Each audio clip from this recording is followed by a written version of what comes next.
Hello everybody and welcome back to Build a Mile MTG. My name is Austin if you're new, and today we're going to be going over top 5 commander cards that I've been playing lately that are super fun and awesome and that I think could bring value to your commander deck. So yeah, let's hop right into it. But before that, would you please take a moment to subscribe to Build a Mile MTG? We just hit 361 subscribers, so that's great. Thank you to all my subscribers out there who are watching.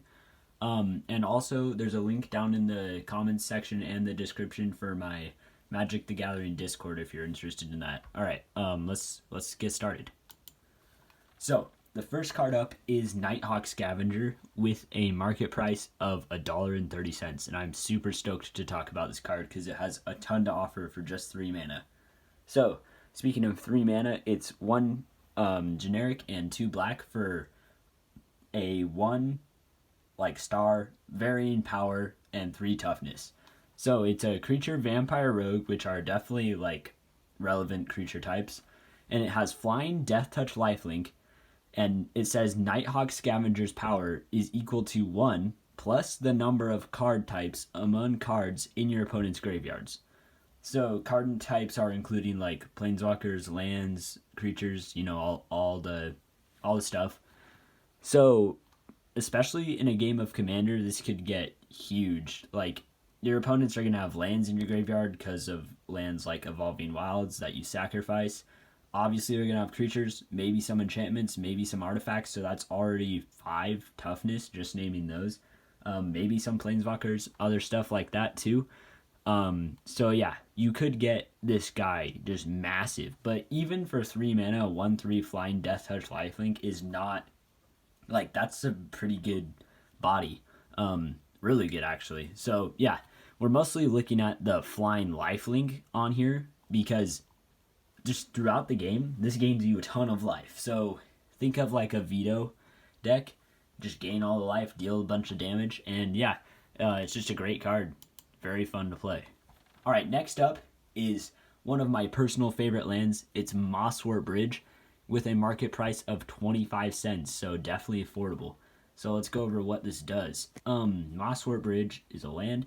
It has Hideaway. When this land enters the battlefield, it enters tapped, and when it does, look at the top 4 cards of your library, exile 1 face down, then put the rest on the bottom of your library.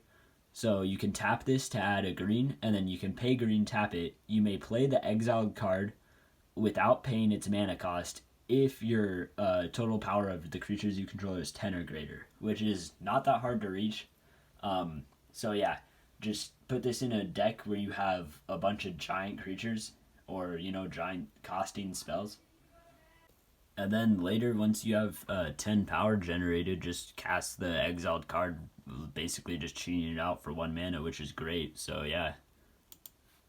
Next card up is Fertilid with market price 3 cents, so definitely affordable. So for 2 and a green, you get a 0/0 creature elemental, but it enters the battlefield with 2+1/+1 counters. So it's a 2/2 for 3.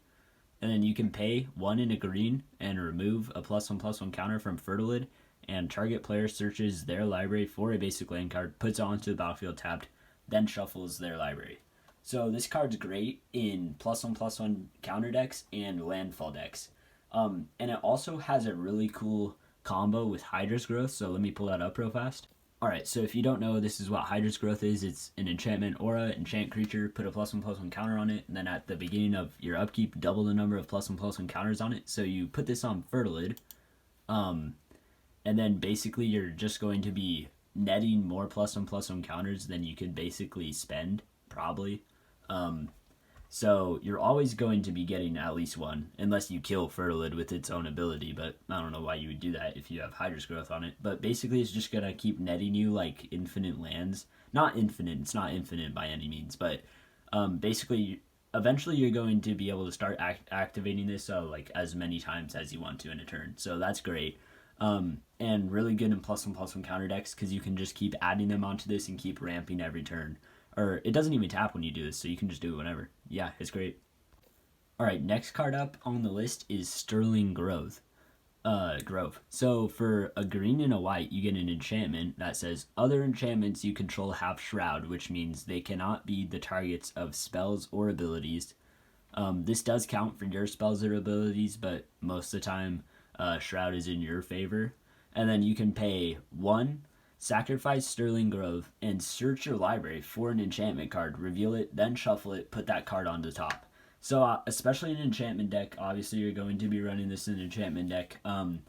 This provides a ton of value for you. So all your enchantments have shrouds. Your opponents cannot like remove them with removal spells.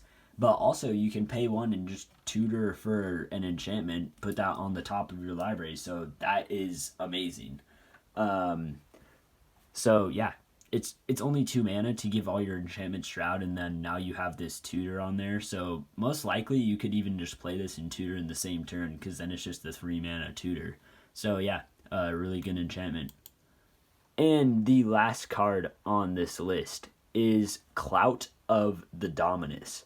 So this is for 1, it's a hybrid mana and is it colors. Its market price is 40 cents, so definitely affordable.